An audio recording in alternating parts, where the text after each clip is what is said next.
Hello.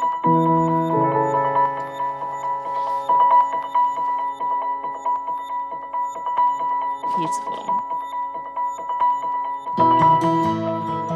Multiple sclerosis changed my outlook on life for the better. I had my diagnosis 40 years after getting it, and so I lived with it, but I was not believed or treated. And so I had a lifetime of anger and addiction, finding the diagnosis, the pain and the confusion and mobility and tics and things were now understood, and I could stand myself. I grew up in Philadelphia, Pennsylvania, and it was tough. We struggled. My mom, she was a single mother. She put me in deaf schools. As I'm growing up, she really is the main key to my successes. I was the only disabled person in my class, and I remember feeling really scared because everyone was looking at me. And from that day on, I realized that if I told a joke, people would look past my disability and say, just Rosie. I remember being a teenager and thinking that it was my responsibility to show my sisters the way in fashion. I remember going to a store with them, and it was a surprise to me that as non-disabled people, they had more options than me. It was a surprise that they could reach things independently without assistance and help. That was a transformative moment for me when I realized the difference between me and my sisters due to the fact that I was born disabled. Being born 2 months premature, diagnosed with spastic diplegia cerebral palsy was definitely something that wasn't in the script for me. I always wanted to race, but I never thought I would be able to because of my condition. It wasn't until I was 18 years old. I got stronger and got to a point where I could walk, and when I drove my first race car and realized my dream of potentially being a racing driver, I made it my goal to ignore anyone that said that I couldn't do something and tried to prove them wrong. My disability actually brought out the positivity in me, the best out of me, and I know that everything happens for a reason, so I'm going to use this advantage of the disadvantage. My favourite thing about being a model is the hair, the makeup, the hairstyles and the makeup looks, and I love it all. I've been working as a fashion model for 5 years now. The impact of seeing someone like myself with a disability on a magazine cover is so immense because as a fashion-obsessed trans kid, growing up, I barely ever saw myself. I didn't really know that I wanted to be a barrister until I actually started university. I've always been passionate about the law and legal justice. I am an author, I'm a model, I'm all of the above. I'm an artist. I work with a variety of different mediums. I typically focus on language and sound. My creative flow involves a lot of distractions and interruptions. That forces me to work on different frequencies.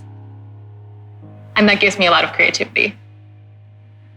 What really made me want to become a nurse is the fact that I really got into science. I know I wanted to serve some kind of justice for sure. So I was like, Black, deaf people in the healthcare field don't have access, they don't have immediate attention, immediate care. So I was just like, yes, I have to do it, I have to go for it.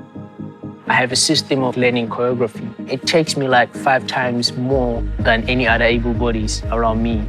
Beginning of my career, I was excited to try new stuff, play on my crutches. Now I get more smart about how I do things.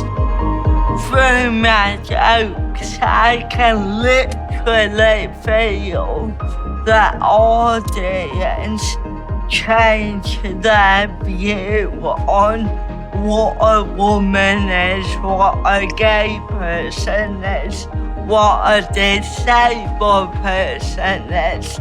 It feels a bit cliche, but when I walk on stage, I feel like I'm coming home.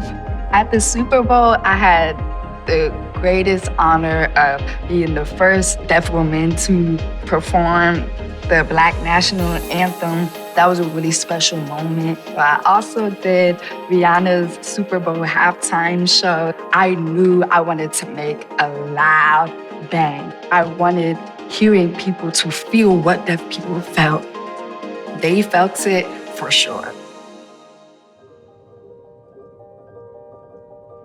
Visibility is one of the most important tools we have because the more you see us, the more power we have to claim our place in society. The first time I actually saw somebody that was similar to me was when I was about 13 years old.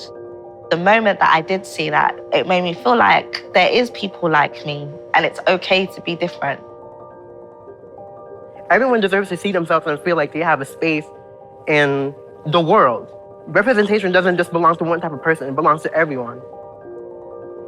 My disability has given me a great range of not only anger, but also joy. And that's a very human experience. The quality and the characteristic that I am most proud of is my vulnerability. I think we talk a lot today around the need for empathy. For me, I'm not sure empathy is the catalyst for change we think it is. Empathy relies on us having the ability to imagine fully what it's like to live in somebody else's skin, body, or mind. So for me, vulnerability and understanding that we don't know what we don't know and creating space for those conversations and learnings is what's most important. I like my funkiness and, well, let's say this, so I'm a bit of a cheeky person. My cerebral palsy allows me to have such a good plot radar. I can smell out a dickhead immediately because I talk differently. People underestimate me. For me, that's great because immediately I now know how much of a dickhead you are.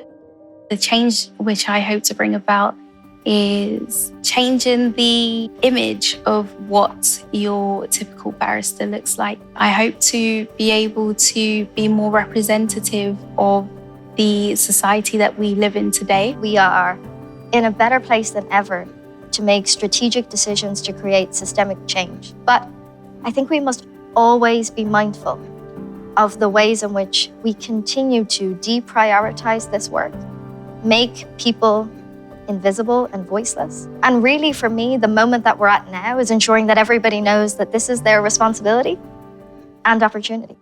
Last year, I pretty much had an epiphany. I'm not here for me anymore, I'm here to serve others.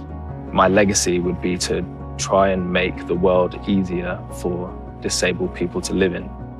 I've always wanted to have like a dance school. That's the ultimate dream.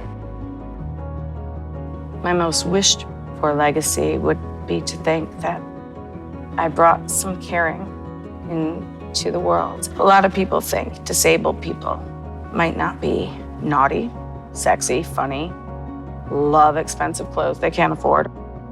I have been so fortunate to witness, come across, get to know so many people who have made me feel extraordinary and given me permission to be who I am. I want to do that for others. I hope that me being here where I am today will inspire the next generation of Black blind women to follow in my stead and continue to break ceilings. I hope my legacy is simply being seen so that future children who are questioning who they are and their sexuality can look at me and see a proud, disabled, gay woman living her dream and think, wow,